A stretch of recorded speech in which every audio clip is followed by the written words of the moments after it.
Hey guys, my name's Alicia and I'm super pumped to be able to share with you Angela Phillips' journey through her coaching process. Angela Phillips is this amazing therapist with an incredible heart, an incredible gift to give to the world, and she was really struggling when we first started working with her in how to communicate the amazing skills and gifts and talents that she has, and how to actually communicate that, market it, and tell the world what she wanted to be able to tell them, to share her gift, to share her passion.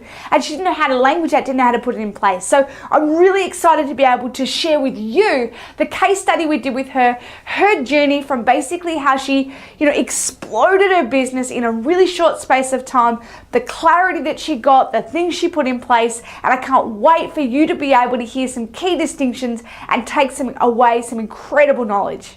Good morning. How are you going? I'm fabulous, Leisha, and you? Yeah, really well, thank you. Angela, it's awesome to have you on here today and be able to chat with you. Thank you so much for your time. Thanks for having me. No worries at all. So, Angela, I just maybe wondering if you could start by sharing. I know that you've got a really awesome niche that you work with. So maybe if you want to just introduce yourself and just share a little bit about who you are and who you love working with, and maybe we'll go from there. Sure. So Angela Phillips, I live in Werribee in Victoria. I started started training for massage in about 2009 with the view to have a part-time little business on the side, which has slowly grown over the years. Currently, my niche is in infant and pediatric care. So working with everything 3-week-old up, from a healthy, well child to a child perhaps with special needs, or who has a life-limiting illness. I kind of stumbled into it a little bit, predominantly because I started training in oncology massage, which is cancer-related care for adults. And my tutor at the time said, look, I don't know why I'm saying this, but I think you'd be great with kids. I don't know where to send you to learn that stuff, but here you go. So I started Googling and found the wonderful Tina Allen, who taught me, she's from the States, taught me infant and pediatric care. And that's kind of where I'm at the moment. Fantastic. That's amazing. I remember when we first spoke on the phone, I was just like, wow, that is such a specialized, amazing technique and amazing people group that you get to work with, which is so cool. And I love your passion to help them, which is awesome. So do you want to maybe walk us through your journey through, you've gone through the program now, you finished a couple of weeks ago, and I know that you have put some really cool things in place. So I was wondering if you could maybe just share your journey with, maybe start by where were you at when we first started working together? Sure. So I was in a position where I was doing multiple things, trying to sustain my own business, but also working for a couple of other people just to boost the income. And I was probably continuing to do what I had done for the previous 12 months before that, which was putting my business second rather than first. So through the program, that's really helped me reprioritise that my business is the key business. So as of 3 weeks ago, I no longer work for anyone else. I'm solely dependent on me and my business. And the moment I decided that, the door opened even more. So I work with adults at a clinic in Werribee. But the moment I made that decision, I then got an opportunity to rent some space in Williamstown, working specifically just with kids. And we're in the process of organising that to start at the end of this month. So it's just so exciting. Oh, that is so awesome. So amazing. I was so excited. When we were teeing up this meeting, you were telling me, I'm like, oh my gosh, that is so fantastic. And I'm just so proud of you in the way that you've really owned that where you want to go. Really exactly like what you said. It's like you made a decision. It's like you had to work other places to kind of, top things up. And then you made that decision to go, no, this is what I'm prioritizing. This is who I want to be. And then you've just gone out and made it happen. Yep. So, which is so cool. So when you say that you've gone out and made it happen, what were some of the defining moments for you? What was the big aha moments where you went from, okay, I have to do all this other stuff. No, really, I need to put my business first. Sort of walk us through that process, what it was like for you. Yeah. I think working through, a big part of it is working through my fear. And that is, initially I thought it was, fear of I'm never going to make enough money, fear of a whole range of other things, being solely dependent on just me. But what it came down to is I'm probably afraid of being too successful, of it actually working and then not having enough time to do other things. So I think taking those other things away to start with was a big aha moment. Yeah. And then from there, it was just actually starting to talk to people about what it is that I do, feeling more comfortable in having that conversation with anyone. And that's how Williamstown came about. I was sitting waiting for my osteo appointment and started talking to the receptionist, who is also part owner.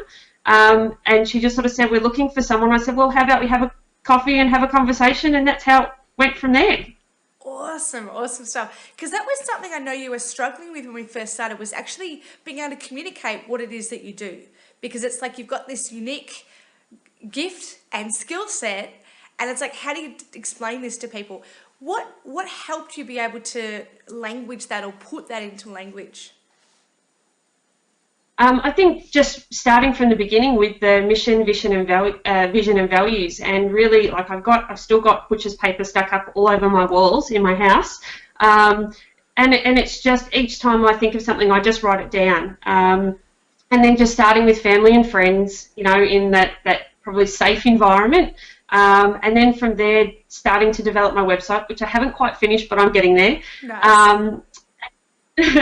and then just putting some language around what it is that I do. Also looking at some people that have been successful in the field and what are they doing and how are they having those conversations.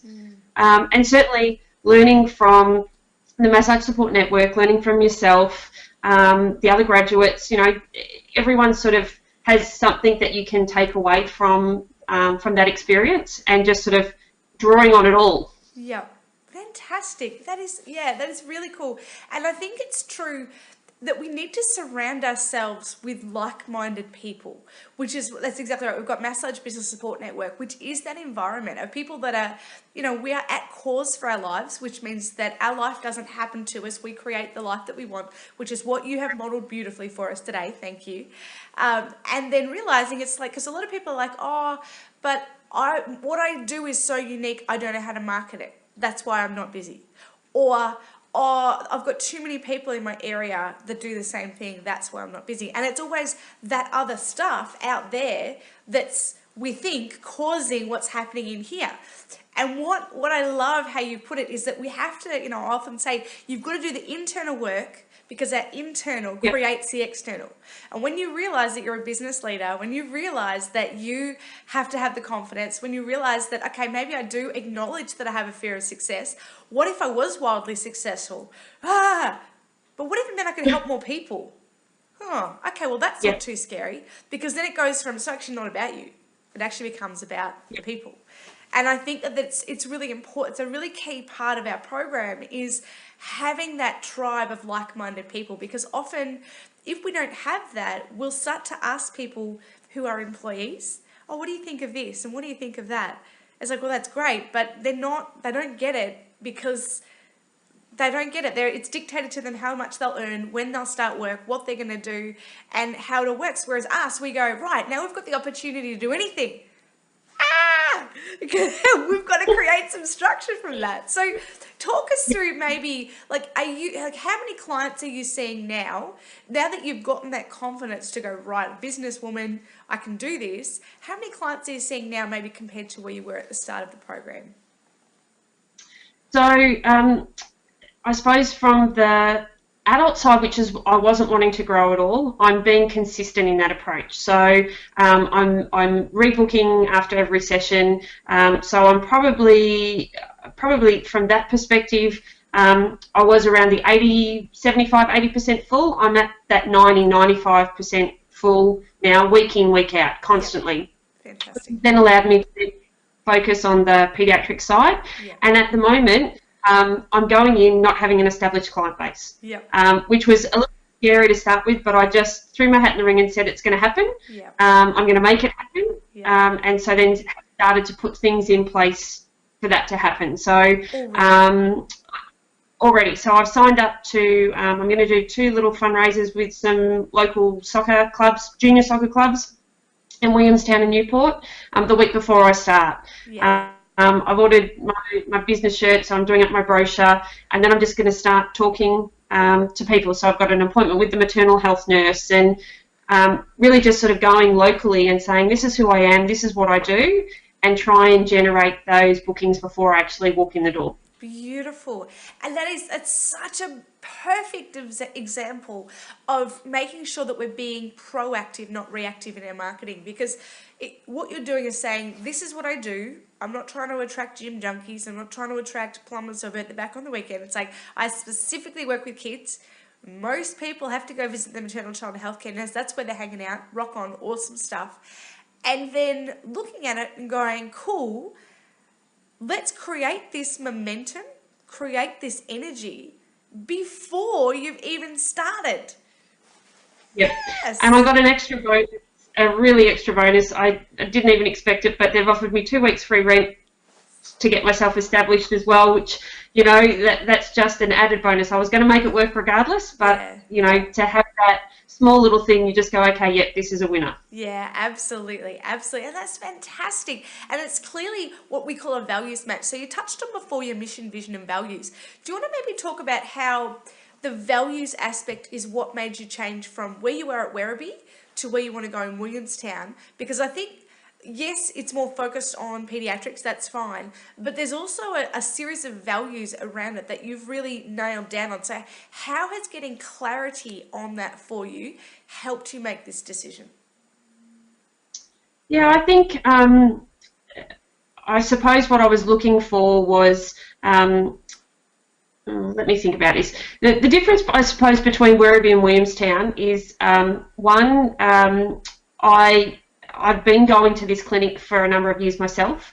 So although I love working where I do in Werribee and the client base that I have, it's just a very different environment. So it's a warm, welcoming environment when you get in the door, as opposed to a very doctor's clinic orientated environment in Werribee, which can be a bit frightening for adults, let alone kids. You know, it's with a group of amazing therapists, osteos, both female and male. So I think that's fantastic. Most of them have families themselves. Yeah. We're all around the sort of same age bracket, which also helps, I think. Yeah. And they're really they're open to innovation, and I think that's a key part of it.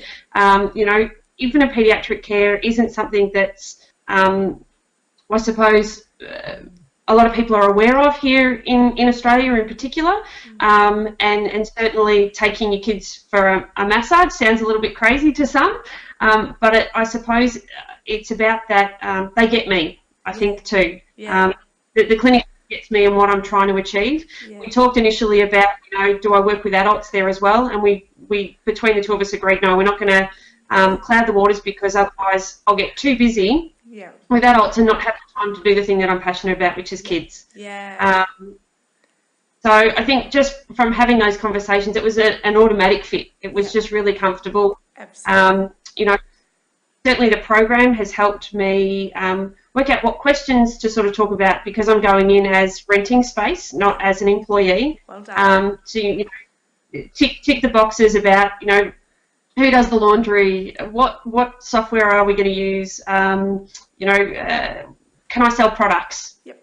You know, what if they're in competition with you? How do we advertise? Yep. All of that sort of stuff I hadn't had in my conversations when I started at Werribee 4 years ago. So, you know, that's really helped in that regards. Ah, that's so beautiful, and that's so fantastic, because that's such a grey shaded area in our industry. It's like, you're like, yes, you know, I can see, great, our values are aligned, awesome, but then there's this kind of, what am I? Like, are they just going to pay me a percentage, or are they taking a percentage, or, you know, who owns the clients? And then, yeah, you think, oh, hey, I've got these nice products. No, you can't sell them. Oh, you know, and it's like, what you're doing is saying, here's my standard, Here's what I'll compromise on. Here's what I won't compromise on. This is what I'll fight for. Now what's available? And bam, something has come because you're so clear on your outcome. And, you know, one of the things that I talk about is, you know, love and leadership. And the love aspect of the business is that we're compassionate, kind, caring, loving therapists.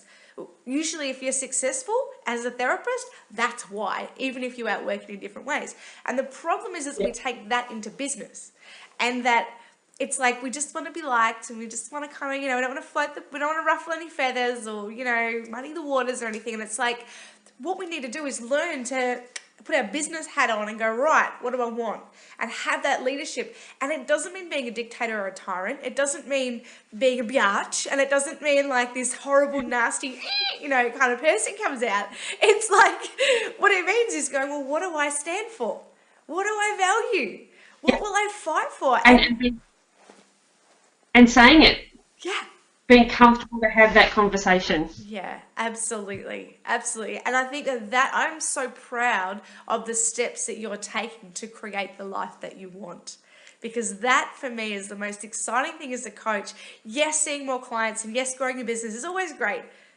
But what I love is seeing people have those aha moments and realize the strength that was actually already there, and then figure out a way to do it. Because it's like, if being that leader is a stretch, all we've got to do is break it down into bite-sized chunks. What do I have to do?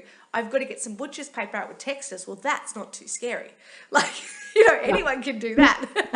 And if we go around the corner here, you'll see we have so much butcher's paper up at the moment with some new stuff we're creating. It's like I'm out there with the texters and telling my kids off, no texters, they're mine, you got yours. And it's true. It's like it starts from this, you know, one of the things we focus on really early on in the program is creating your mission, vision, and values. And part of that is your mission comes from that feeling that you're just like, I just want to help people, but it's more than that.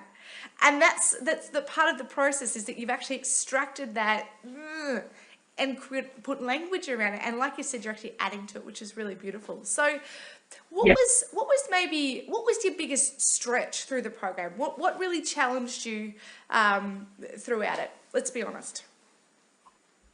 Look, I suppose the big parts are the technical side of the website. Actually, not so much the technical side, the content side. Talking about me, you know, it's not something that comes naturally, not something I'm overly comfortable with. Certainly being in front of a video camera at the moment is a bit of a stretch. So, you know, doing those sort of things and really putting myself out there, I think they're the kind of things that I've been able to do in other jobs. So I don't know why it's such a bit of a fear thing, but I think probably because there is nothing, there's nothing supporting me. If this doesn't work, then it doesn't work. It's all down to me, and I can't hold anyone else accountable bar me. Whereas prior, you can go, oh well, the employer didn't give me this, or the employer didn't give me that, but not now. It's completely up to you. The other thing I think sometimes has been, you know, a little bit of motivation to get moving on it, and work forward, and you know, probably break it. See this, I suppose, big hill in front of you, but realise that you've just got to put one foot in front of the other, and you'll get to the top. You know, and breaking everything down step by step. There were some things that I kind of went, you know what, I'm not ready for this. Like, for example, the visualization exercise in the last week. So I stopped, I went away, and I came back to it last week and redid it again, because I just wasn't in the right headspace to do it. And I think acknowledging that and then going away and coming back is important. Not just sort of going, oh well, it wasn't me and I'm not going to do it at all. It's not me right now, but I'll come back to it. Yeah, nice. And I think that's one of the beauties of the program is that, you know, some people I don't like technical side of things, but, you know, tech things or online programs, but I think it's important to be able to access it as a resource, because if you want to tweak your website, if you want to go back and look at a day, or go back and look at the Facebook stuff, or, whatever, instead of going, oh, crikey, what did she say? Or however long ago that was. It's like, no, actually, I'm just going to go back and, like you said, revisit that day, because you continue to get access to the program, once it's actually finished. And I know for myself, when I've done online programs, I love that. And I still go back. It's been 12 and 18 months, and I still go back and check stuff out that I'm like, oh, well, what did they say then?